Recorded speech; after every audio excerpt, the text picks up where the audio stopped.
Hi, good morning, everyone. Welcome back to the series of All About English. Fall apart அப்படின்னு ஒரு பிரயோகம்.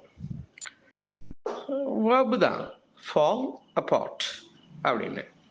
இதுக்கு என்ன மீனிங் அப்படின்னா collapse, break down, உடைஞ்சு போகிறது, நொறுங்கி போகிறது இதெல்லாம் சொல்லுவோம்ல.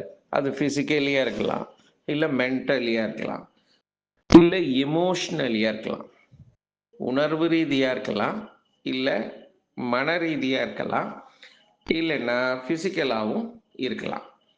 இதை ஃபால் அபார்ட் அப்படின்னு சொல்லுவாங்க. ஃப்ரேசல் வர்பு மாதிரி.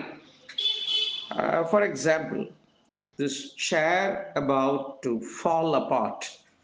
இந்த சேரு தனித்தனியாக போகுது, அதாவது உடஞ்சி போகுது, அவ்வளோ வீக்காக இருக்குது அப்படின்னு அர்த்தம். இது மெட்டீரியலை சொல்கிறது. இல்லைன்னா after his wife passed away or after his wife died he fell apart. அவருடைய மனைவி இறந்த பிறகு அவர் மனதளவிலே ரொம்ப நொறுங்கி போய்விட்டார். இதுதான் அது அர்த்தம்.